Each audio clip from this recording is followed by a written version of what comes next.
Welcome, welcome, welcome to the Love, Truth, Peace, Freedom, and Justice podcast.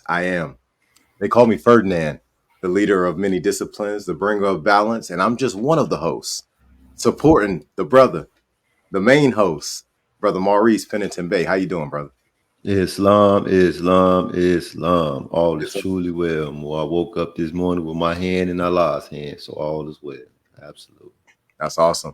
Today we're going to be touching on freedom, the Mhm. power principle. As you know, all y'all guests out there, like, share, love, comment, subscribe, all of that. Show this brother some love. All right.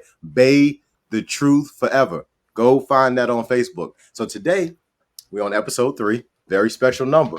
All right. Very special number. And we're going to be focused on freedom, the power principle. Mhm.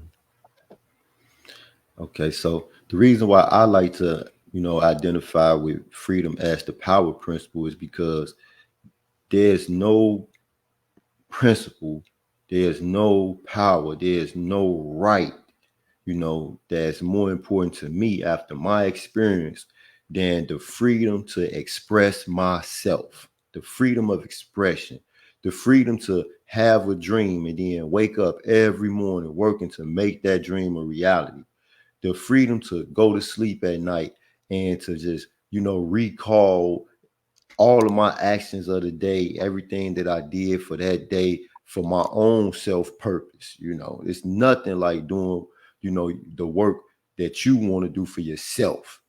Whenever I want to share something with the Moors, as a matter of fact, it just dawned on me a lesson from my ancient ancestors in Kemet. For all of you who are familiar with the metal netter, Het Haru, the house of Haru, okay? The house of Haru represents man's imagination. That's why Het Haru, she loved to dance, she loved to party. The Ifa Yoruba and those who practice Santeria, y'all will know Het Haru as Oshun. All right. So this free spirit, this just happiness and openness and creative life force that's called Het Haru or Oshun is so very important when it comes to man, because man is at his best when he is working to make the things that he imagined real. There is nothing worse than imagining things, than dreaming things, than establishing and setting goals that you would like to see made real and to not have the ability to do that. So I like to identify with freedom as the power principle, the principle of power. So yeah, that's why I define it that way. That's powerful. And when I think about freedom, I think about truth. That's right. We've talked a few times in the last few episodes about how Noble Darley made it very clear that that Bible is ours, and it Absolutely. says in that Bible that the truth will make us free, right? Mm-hmm. And I think that that's something that we need to dive into over the next few weeks. Really get into that because what Noble Darley is talking about is truth at the spiritual, mental, and physical levels. Truth of what we ingest, what we consume, truth of what we bring in through this, the secretions of the skin. Every part of our being, every part of our experience is got to be bringing in absolute truth. Now, Mm-hmm. obviously, if we want to have the full picture, right, we have to experience the other side. We have to experience the higher and the lower. That's So right. all of this matters, right? But this brings us to a point of having real truth, to have freedom. I recently have come to uh, another level of spiritual, mental, and physical freedom. I wrote about it today concerning race hypnotism. A Deep grand mess. there's a grand governor in the MSTA who recommended to me maybe I don't know almost a year ago to read a book called The Science of Mind. Amazing book by Ernest Holmes. And this is a topic that he talks about in there. And it's one of the things that is keeping many of us bound in symbolism prisons within our minds. Mm-hmm. Something more. You just demonstrated a lot of science. I want to bring you back. I want you to kind of touch on something. When you pointed to different centers in your body where energy projects forth from, you pointed right in your forehead between your eyes. What you talking about, more? Let's share with Well, what you I'm talking about. definitely touching on the third eye. You know, obviously, this is also a chakra space That's right. of energy, right? So we're talking about chi, we're talking about the life force, but we're also talking about the pineal gland. Because keep in Mm-hmm. mind, all of these levels, they're all one and the same. When I talk about spiritual, mental, physical, they're all one and the same, of the same being, of the same energy, of the same chi, right? Mm-hmm. But they still are separate. It's different planes, it's different realms, it's different dimensions of all the same thing, past, present, future, all happening simultaneously, right? The Mm-hmm. quantum physics has different ways of explaining this. The more science has different ways of explaining this. All the different sects and different doctrines have different ways of explaining this, but it's all the same thing. Very That's similar right. to when we talk about the younger Dryas. And then you have, Mm-hmm. and that's the way the scientists, that's what they call it. Then the theologians, excuse me, the philosophers, they call it the deluge. Then the Mm-hmm. theologians call it the flood of Noah. Right. Well, all of That's us are right. talking about the exact same thing. And then if you take it back to, you know, this right here, all of us are talking about the exact same thing. We just have given it different names. So Mm-hmm. we've got to come to an understanding of the alignment that the Akash, the pineal, and so many other parts of our existence have. And when we come into that alignment, now we put ourselves in a position of being actually powerful. That's right. Actually powerful, powerful, full of power. All right. I want to demonstrate something. The Holy Quran of the Moorish Science Temple of America instructs us that there is a power in the eye. It didn't say the power in the eyes. It said there is a power in the eye. It's forcing attention to this particular center that you just spoke about.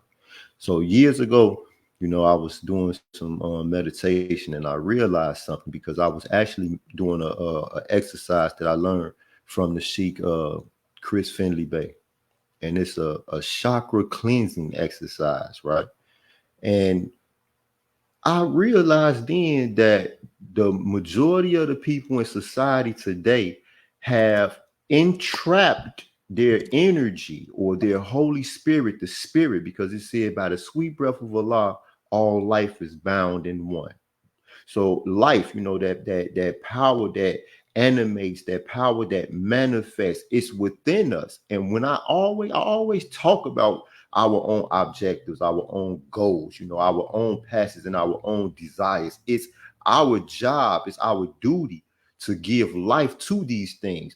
But I realized that the majority of the public, the life energy has been entrapped in those lower three chakras.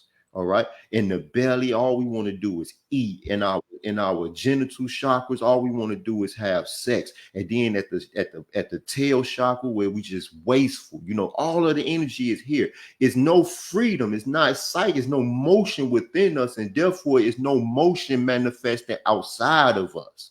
You know what I'm saying, Moors? So when the Quran questionnaire asks us a question, said, what other name do we give to truth? And the other name that we give to truth is holy breath. All we can say, it is great, it is good, it was, it is, and evermore to be. Now, at the base of this lesson is that this truth or this holy breath is in motion. All right. It was, it is, and evermore to be. This, we measure time by cycle ages. So this is talking about the motion of the spirit, right? But the society outside have entrapped, and they're not allowing for this spirit, this energy, this power to express itself. All right.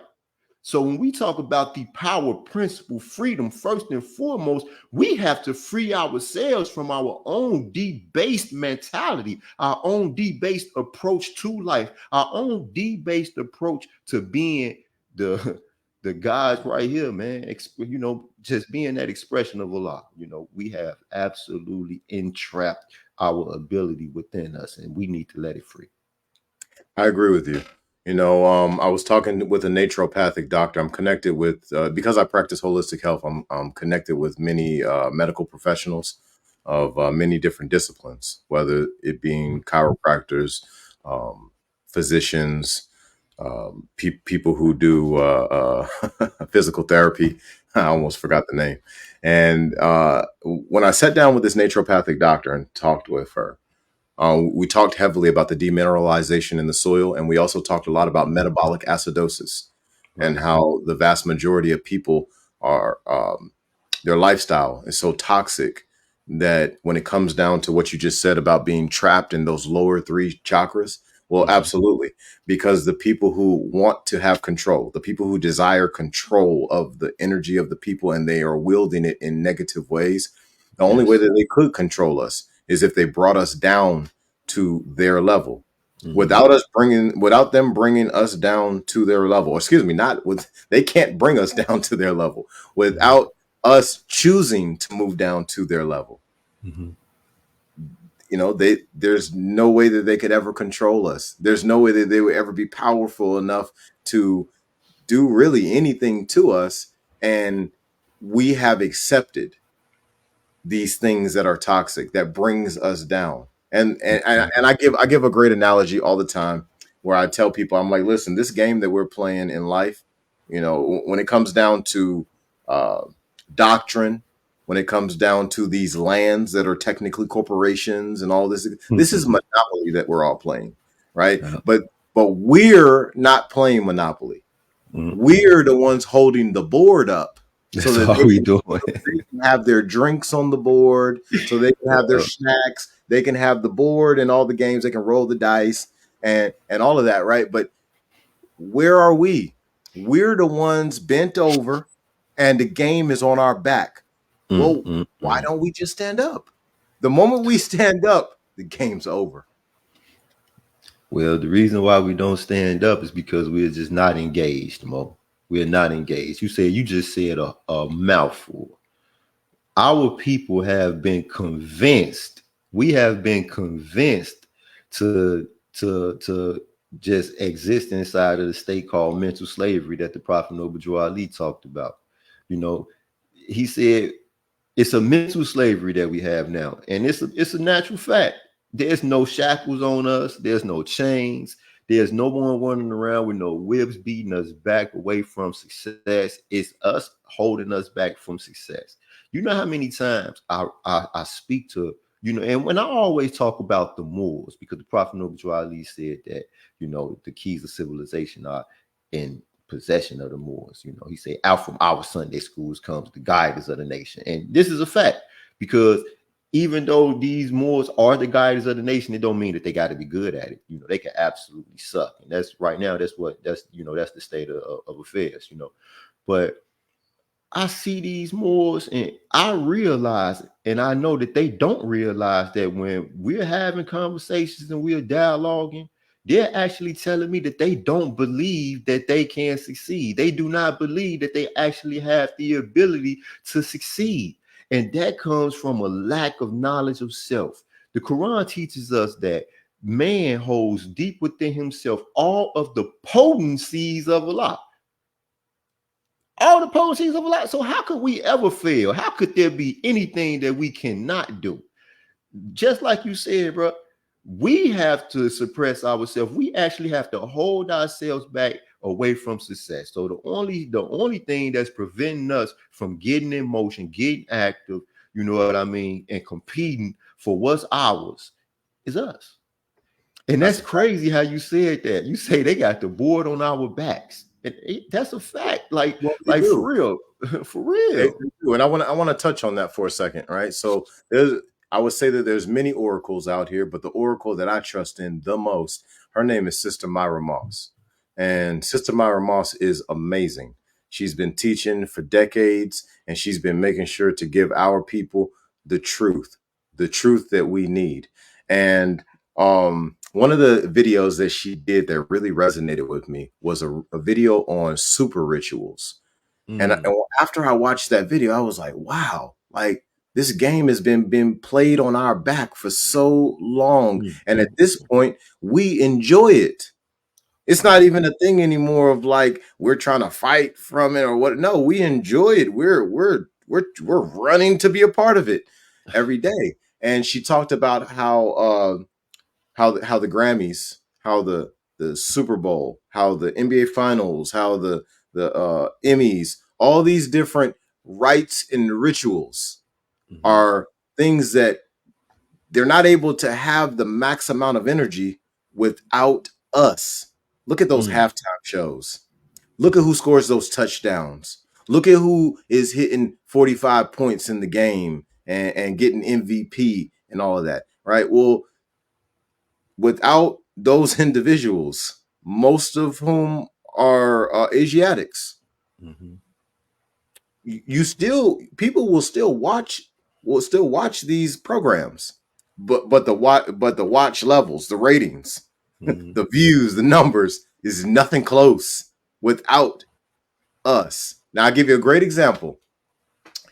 I forgot what it was, but it made the NFL change everything about their halftime show. There was something that happened.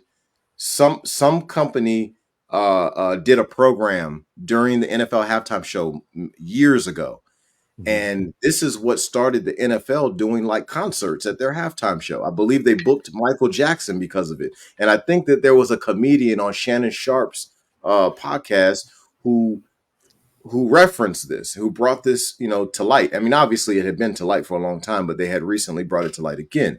But the point that I'm trying to make is the NFL recognized this decades Absolutely. ago and No, brought no, no. Michael Jackson out to make Yeah, sure that absolutely. nobody was stealing, their shine. Mm-hmm. And but they needed one of the greatest entertainers that has ever walked this earth, an That's Asiatic, to do it. Now we that's can go down the list of all these other programs because I'm just giving, a few, right? But it's a game that we're allowing to be played on our back because we're participating. We're participating in this nonsense at these grocery stores. We're participating in this nonsense at these hospitals. We're participating in all of this nonsense. We're participating in this nonsense at these school systems. We're participating in this, and we don't have to. We have more than right. enough energy, time, and resources, even with the powers that be, the quote unquote powers that be, controlling every natural resource in this Mm-hmm. corporation we call America. Mm-hmm. Even though that is so, the reality is we have more than enough to take back full control in Mm-hmm. less than one lifetime. Listen, Mo. Listen. When you you listen again, I think this is how this relationship started. A conversation just like this one. You know, the Moors always talk about. We always like to talk about the Prophet Noble Drew Ali and saying that we need to establish economic security. That's true, and it was It is. absolutely true during the Prophet's time. But nowadays, because of what you just pointed out, almost all of the great American athletes, they look like us. All of America's great entertainers, they look like us. These individuals are very wealthy. Yes. As a people, we have plenty money, plenty money. What we lack is unity. What we lack is a coming together for one purpose as a nation. When the United States of America was first formed, all of the people that were in government, they were invested in the success of the United States of America because their money was tied into it. Now you have individuals who are making money outside of the actions of the government, and therefore they really don't care what happens with the government. Well, one of the fundamental principles the Prophet Noble Drew Ali demonstrated, he said, these are the fundamental principles for the civilization of our posterity. All right. So he was talking back then to who are today our ancestors because there ain't no more Moors left from that time. So we are the posterity that the Prophet Noble Drew Ali was speaking about in his historical message. And he said the fundamental principles that are for the civilization of our posterity, one of them is loyalty to government. Well, being loyal to government does not mean that you are loyal to the individuals who are empowering government. No, we don't even demonstrate that in the Moorish Science Temple of America. If the Grand Sheik ain't living according to love, truth, peace, freedom, and justice, we don't be loyal to. We demonstrate spiritual loyalty by removing him from his office. But we going to be loyal. We are going to be loyal to the nation that we have given our allegiance to. And how do we do that? By investing in it. Okay. Well, first and foremost, right now, the Moors, we need to invest in ourselves more. We need to invest in ourselves socially and morally, because don't nobody want to do business with us right now. Right now, if Jay Z, who is the one who got control over the halftime show now, they went and got one of the world's greatest. I mean, this man he got to be the best I ever seen do what he do. And they recognize that. See, that's the thing. Everyone recognizes, the advantages and the abilities that we have, but we don't. We don't. And the Quran says that the advantage lies not in the possession of things, but in the knowing to use them. Knowing to use them. You got it in your pocket and you need it. You don't even know to pull it out. So we have to fix our reputation, because we don't allow for these propaganda machines, these media outlets, to convince us that we are ratchet, negative people, that all we do is curse, that all we do is sit home and be lazy. We don't build nothing. We don't love ourselves. We don't look at one another as brothers and sisters. We don't even look at one another as neighbors. Man, let me tell y'all something sad. Years ago, I was talking to my baby sister, right? I had just got done reading Dr. Amos Wilson's book, Black on Black Violence. So I asked my little sister, I say, Coco, I said, how long you been living there where you live at? And I want to say she said like 5 years. I said, what's your next door neighbor's name? And she was like, I don't know. They just moved over there anyway. I said, well, what about some of your other neighbors? And she was like, I don't know. I don't even talk to them. That's a problem. That's a problem. 5 years living on the same block in the same place and you don't know your neighbors. That's a problem, because one of the 10 commandments is what? Love thy neighbor as thou love thyself. So yeah, Moors, we got a problem. We got a problem. And today, we have kind of moved away from the pivot where the Prophet Noble Drew Ali was at, where economic security was something that needed to be preached, because they were actually in a position to take those steps and establish those businesses. They didn't have the gang bang reputation. They didn't have the drug addict reputation, back then in that time. They were still known for, their ability to, in agriculture and industry and building, because that was one thing that the European knew about us as a people. They knew that we were awesome at that because we invented those sciences. Nowadays, they know that we have forgotten and that we have strayed away from that. Even when you start talking to Moors about building businesses, the first thing Moors want to build is, laboratories to create spaceships to fly out of space. I say, man, you're going to fall by climbing. You better start here on the ground before you start trying to start way out there in the middle of nowhere. Straight up. That's a really great point. I want to touch back on one of the things that you gave a measure on. You said that we need unity, and I 100% agree with you on that.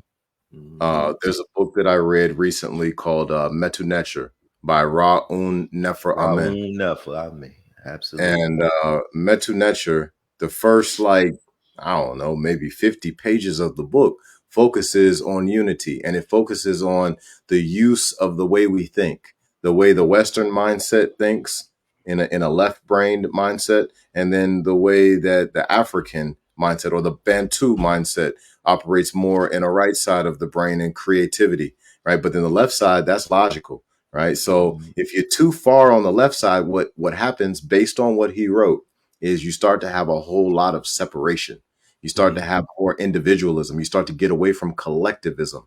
And this is the stepping away from unity that puts us in a position to be controlled by others who are not even close to as strong as we are in a spiritual sense. But obviously, even if we're not necessarily stronger than another person physically, if we are stronger than them spiritually, oh yeah, we're stronger than them mentally and physically as well. But it is up to us to wield that power, to manifest those abilities, and to achieve that in real time. I would say that each person, and I'm about to demonstrate on purpose, right? I'm about to demonstrate something. I hope y'all watching. Pay attention. I'm about to keep my body clean with water. Absolutely. Islam. Oh, Islam. Uh, This whole game, everything that we doing out here, I want to make it very clear to every Moor out there. What we're doing is about demonstration. mhm, Wake up every day and demonstrate. This is not about talking. This ain't about charters. This mhm. ain't about and I hopefully I'm gonna get me a fez soon. My brother gonna get me a fez, right? But Absolutely. a tarbush. Um, but it's not even about that. It's about Mhm, getting up every day and demonstrating what we have learned in that holy Koran, what we have learned in the Analects of Confucius, what we have learned in the teachings of Buddha, what we have learned in the holy Quran, and whichever other book that I'm missing right now, because I know it's five of them. mhm, But the point is, we're not necessarily supposed to be talking about it. Now, Brother Maurice and Ferdinand are talking about it right now. Well, mhm. why?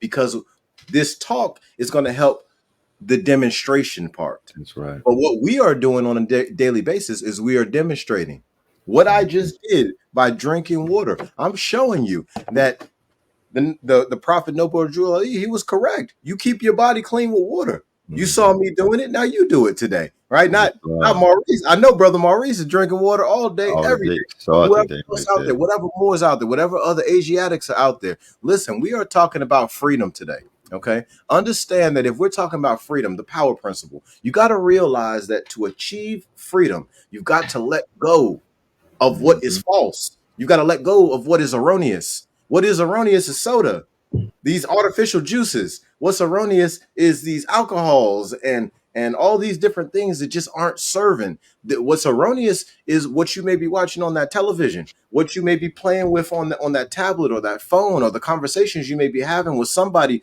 who they're not even going after their dreams. They don't care about nobody's dreams. They definitely don't care about theirs.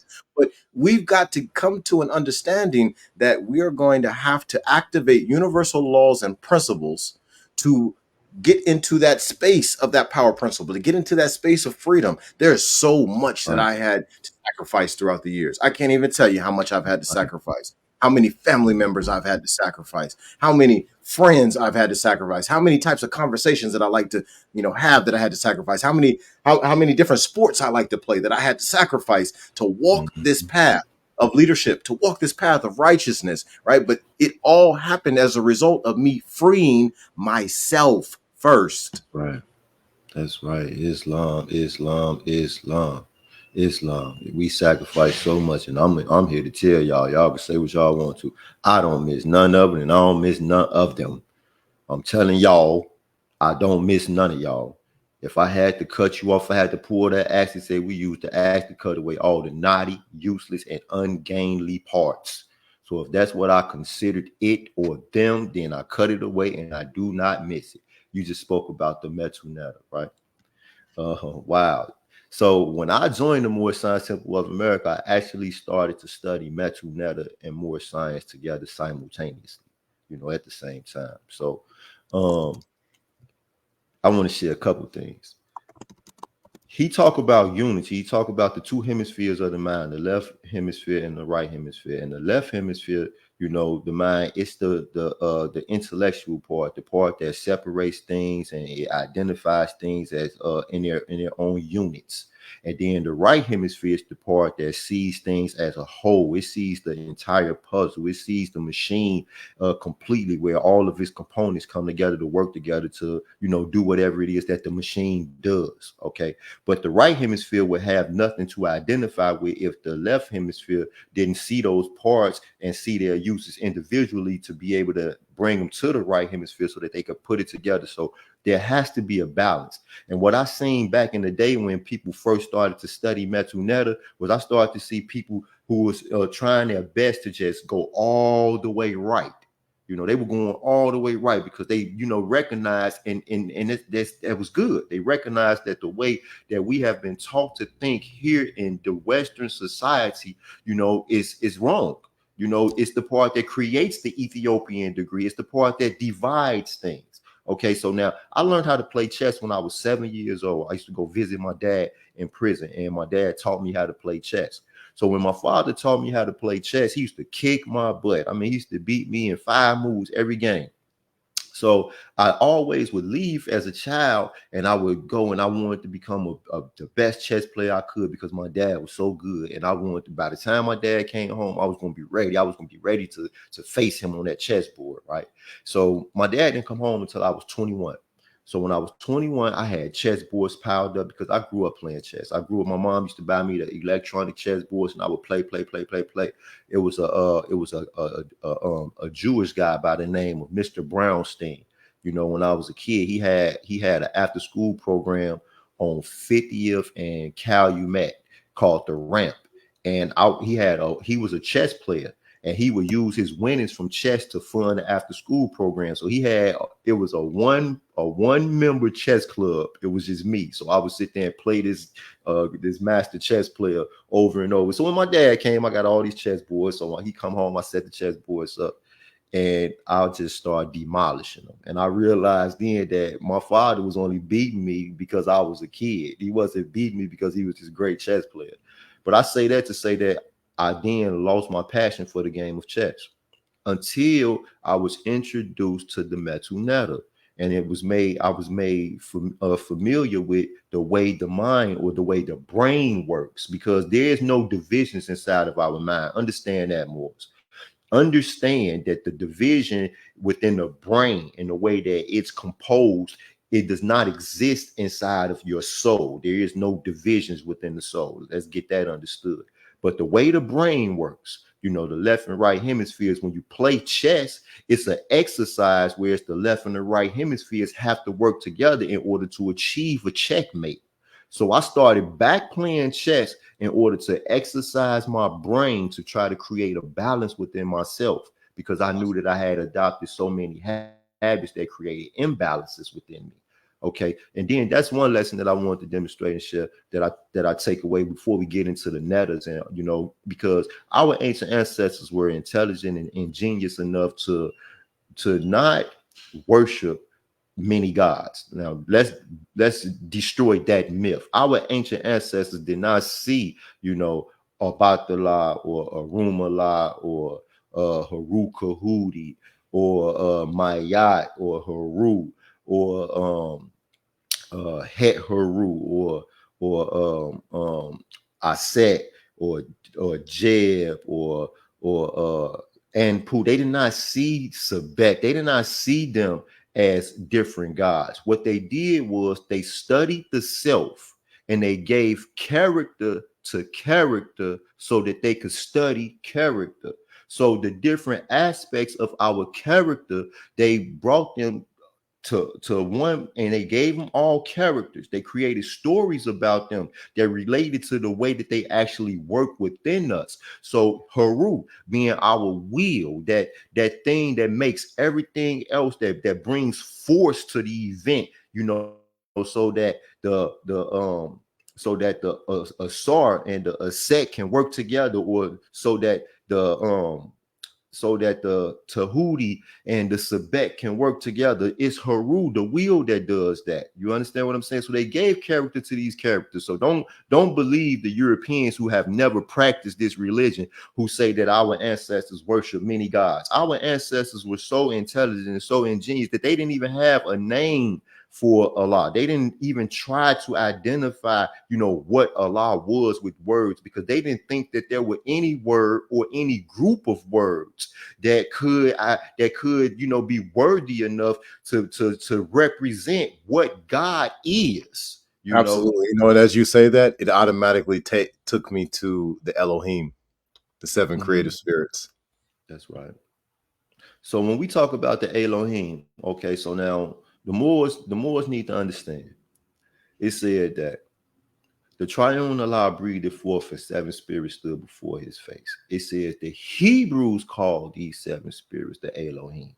Okay, so now these Elohim, mind you, it said that they are protoplasm, earth, plant, beast, man, angel, and cherubim. Man, man is Elohim. Man is one of these seven creative spirits. And Jesus says to us in the Quran, he says to the Muslims in India, what did he tell them?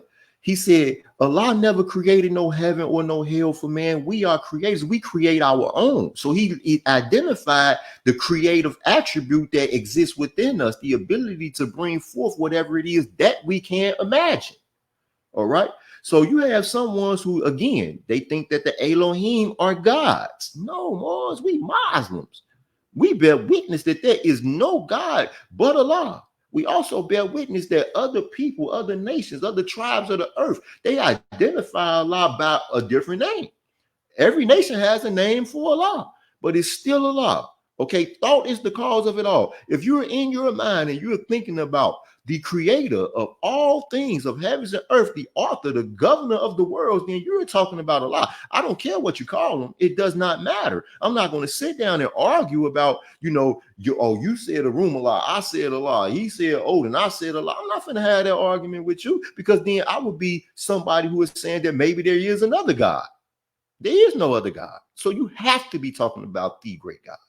Okay.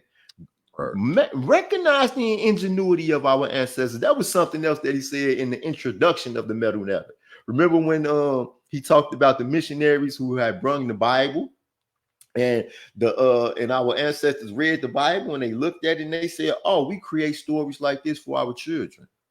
Now, the way he said it as if they were disrespecting the text, but they wasn't. They were acknowledging the teaching tool, because this is an ingenious way to teach. When you use parables, when you give these characters, that's when you have to try to understand. Nowadays, don't nobody want to understand nothing. If you ask somebody a question, they be like, I don't know, Mo, what's the answer? You only took 2 seconds to try to figure it out. Ain't no time limit. Ain't no time. Take your time. Exercise your mind. Exercise your heart. It say the human seed that came forth from the heart of Allah. All right. So if man is a thought and we came forth from the heart of Allah, then the Quran is teaching us that we think with our heart. All right. Now that goes against everything that you've been taught your whole life. Everything you've been taught your whole life. You've been taught that you think with your mind. But in the Quran, it talks about what the mind does. Think about some of the things the Quran says about the mind. Jesus said, let us forget the body. He said, let us forget the flesh and go with mind. And go with mind. So therefore, he is identifying that the mind is a vehicle that we could use to transcend boundaries, that we could use to transcend time and space. So when the Prophet Muhammad, he talked about going from Mecca to Jerusalem and back to Mecca in one night, the night's journey. How did he travel? He said he traveled on an animal called Barak, and this animal in one stride, he moves as far as his eyes could see at the speed of thought. At the speed of thought. He was traveling with the mind. You understand what I'm saying? What else did he say about the mind? He said, these tools remind me of the ones we handle in the workshop of the mind. So he's telling us that there is a workshop in the mind. And he's saying where we build up thought. He said where things are made of thought and where we build up character. Now he's telling us what we're supposed to be doing in the workshop, but that's not what you have to do, because your mind is yours. You can change it when you want to. That's something else that I want my people to know. Your mind belongs to you. You can change it whenever you want to. Only the fool is obstinate and changes not his mind. But the wise man doubteth often, and he changes his mind. He changes his mind because he grows. He cultivates his mind with knowledge. And the more we learn, the more we experience, and the more we utilize this knowledge, then the more knowledge and the more bodies of knowledge that is brought forth. So there's going to be some changing of the mind. The mind is not the truth. The spirit that you talked about is the truth. So we have to free ourselves, Mo. Listen, he says, search it by its faculties and know it by its virtue. Talking about your soul.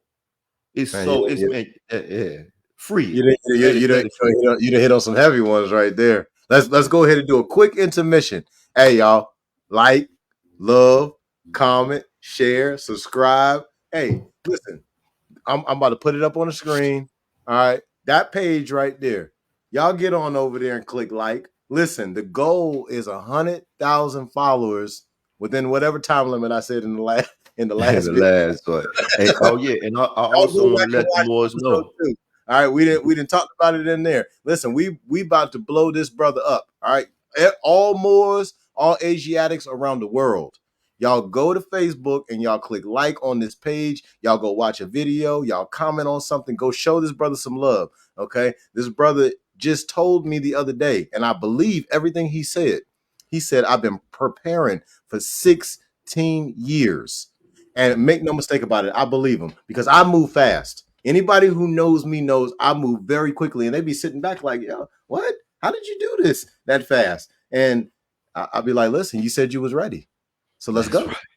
Let's, I'm let's always ready. go. Why? Let's Because go. I've been preparing for decades. So when I run into Mhm. somebody who's been preparing for decades, there's a certain level of respect that I automatically have for them when they demonstrate that they've been preparing for decades. And this brother has demonstrated that. Y'all get on over there and like this page.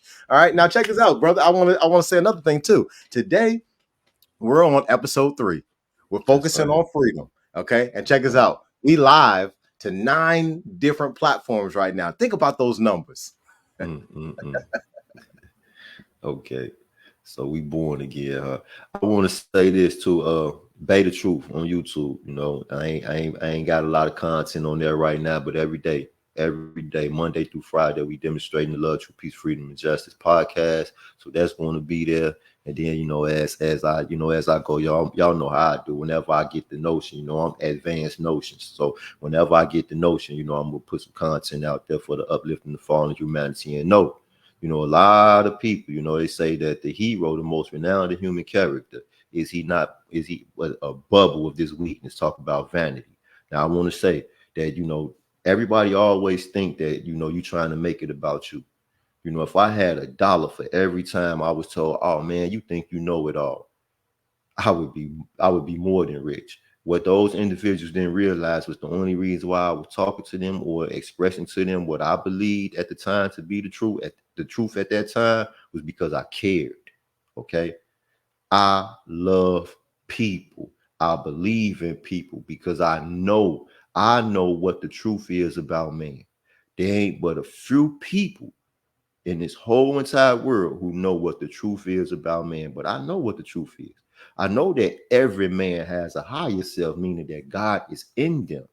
I love Allah. Therefore, I have to love people, all the people. Okay. So I work for the people. I serve the people. It said, repent not at the state of servitude, for it is the appointment of Allah. So if this is what Allah put us here to do, what he has built us for, then man, we getting to it. We getting to it. Like that brother said, we up early in the morning every day, 5 o'clock. Mind y'all now, I work from 3:30 to midnight. I'm a CNC machine operator, so I be having soot all in my nose and everything. Take me an hour and a half to take a shower sometime. Go to sleep and I get right back up and I feel good. I feel good because I know what my purpose is, and this is my purpose. And like I said, when I talked about the imagination, whenever we are working towards our own goals and towards our own purposes, then that work ain't work. It's a joy in that, and that's what I'm feeling right now, Moors. And I say Moors. So I don't want to make it appear that I am excluding anyone. I'm talking to all y'all because I know what the truth is about man. We are all the children of the Most High God. You understand me? Which means that we are Moabites, right? So I'm not excluding anyone. I'm talking to all y'all. Know that. So yeah, man. The That's power love, man. principle. Now I want you. Now this now we finna step into your field All because the right. Quran says that health calleth her forth to show her loveliness. Talking about the soul. We talking about freeing the soul, but health is your field. So I Well, want you to let me talk dive in on that. that Let me dive dive. in then. Well, I came into the Moorish Science Temple last year in June, and Baby mode.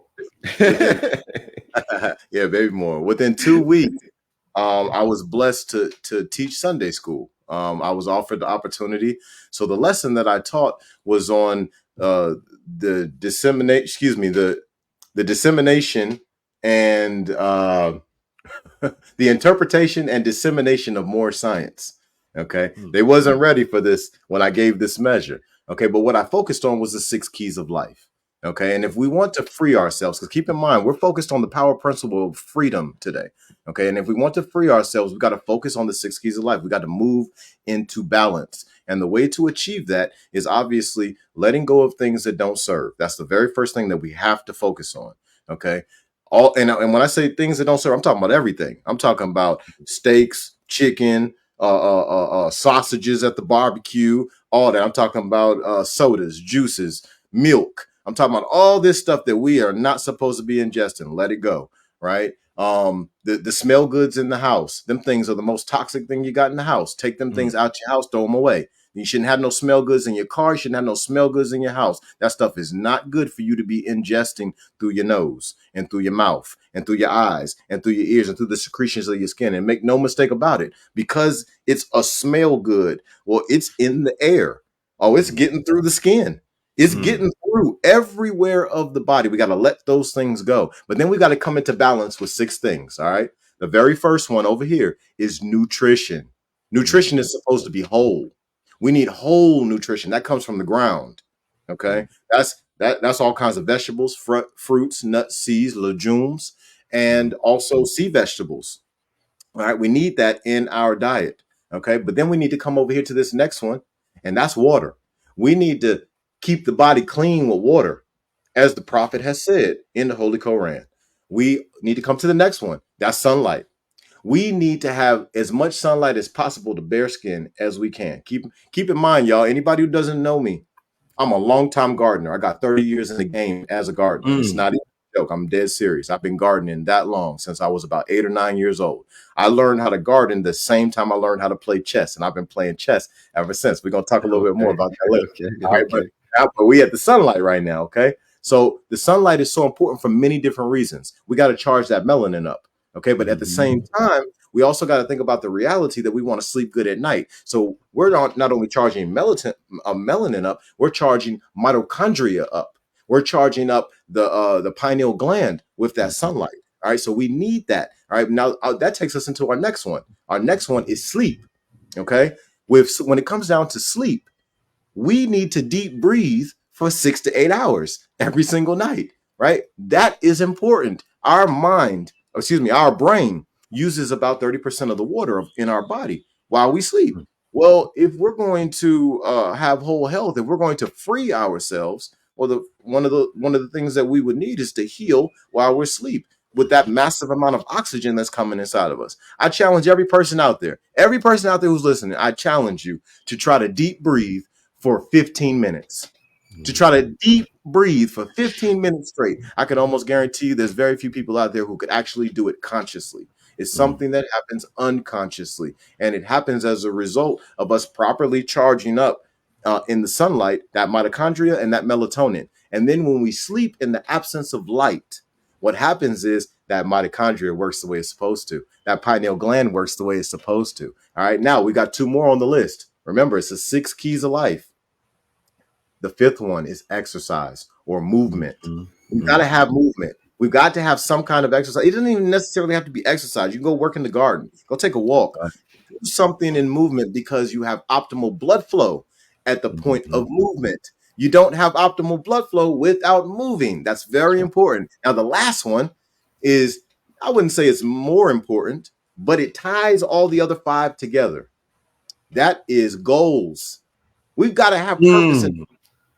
Purpose and direction helps us to take the other 5 serious. This is the 6 keys of life. And this is how we properly interpret and disseminate Moorish science properly. Without doing this, I don't care how knowledgeable of a sheik you are. It don't even matter to me. I don't care how high of a grand governor or the grandest grand sheik you are. You're not going to properly be able to disseminate Moorish science, because you don't understand at that point that disseminating Moorish science is about your demonstration as a human being. It's about your Islam. demonstration of a spirit in this realm and in this dimension and in all of the realms and dimensions of our multiverse. Islam. Islam. Islam. You know what? I think that was the drop the mic moment. You know what I want you to do? I want you to make sure that today, we're gonna get those 6 keys of life, and we're gonna post them all over America. So when the Moors, I asked the Moors, when y'all see these posts for the 6 keys of life pop up, share 'em with your friends, share 'em with your children, share 'em with everybody who you love. Because, if you love something, you're going to protect it. You're going to protect it. If you love yourself, you're going to protect yourself. You're going to protect yourself by utilizing the information that this great brother just shared with you. I got some more brothers and sisters that they specialize in particular subject matters. Like I spoke about the Sheik Chris Finley Bey. So we're gonna see if we could get that Sheik on the call so he could try to teach the Moors some basic meditation exercises, because the Holy Quran of the Moorish Science Temple of America says that Allah says that He had exalted thy mind with the powers of meditation. So we're gonna teach some of these Moors how to take that next mental level. And then we got the assistant grand sheik is the sheik is the Empress Kia. We're gonna get her on here, so she could demonstrate, she's a doctor, a doctor, so she could demonstrate, about this holistic health, this Moorish holistic health. And we got to get the Empress, we got to get the grand governess on here, so she could talk. Because when we start talking about justice, then that now we talking about the law, so when we demonstrate justice, not this week, this week, we because I don't want to try to, initiate these Moors into the process, at such a short notice. But come start next week, we're gonna try to see if we can get some of these doctors, some of these professionals, some of these experts, you know what I mean, on here to, so they can just get this information out more. Because that's what it's about. You know what I mean? That's a fact. That's dope. Hey, so Islam. we're coming close to the end of our programming of the Love, True Peace, Freedom, and Justice podcast. But we always want to finish off with a measure from from Noble Drew Ali and the Holy Koran. So, brother, I think you were telling me about chapter 38. Chapter 38, the soul of man. We're gonna look at instructions 1 and instructions 9. They speak for themselves. All right. So Instruction 1. The blessing, O man, of thy external part is health, vigor, and proportion. The greatest of these is health. What health is to the body, even that is honesty to the soul. that's right. That's right, Morris. So he said, the blessed, O man, of thy external part is health, vigor, and proportion. The greatest of these is health. And what health is to the body, even that is honesty to the soul. We lie to ourselves. We lie to ourselves, intentionally. We lie to ourselves by, by accident. We tell ourselves all type of non-truths about ourselves. And those things, are the things that imprison us within this shell. Because this is only a shell, it's only a vehicle. It's nothing until we have a holistic expression of the complete self. That's when the prophet Jesus talked about his human flesh becoming flesh divine. Now I want to take a look at instruction number 9. She is immortal. She is unchangeable. She is alike in all. Health calleth her forth to show her loveliness, and application anointeth her with the oil of wisdom. That's what the brother just told you, Moors. That's what the brother Ferdinand Thomas Bey just demonstrated to the entire Moorish world in his last expression. Health calleth her forth to show her loveliness. Islam. So Moors, take care of yourselves, obey the prophet, be good Moors. Holler at the sister K Bay, get y'all some of these Circle 7, some of these Circle 7 t-shirts. Y'all see the Moors rocking the Circle 7 t-shirts. The sister is making those. That money, that donation for these t-shirts, it contributes to the uplifting the fallen humanity. So go find that sister, cop some of these t-shirts, Moors. And remember, I'm gonna say it again. Obey the prophet. Be good, Moors. Good is thy power. The one of good is evil. Islam. Y'all be blessed. Expose your gift. Islam, peace and love. Like, share, comment, subscribe, and we out. Peace.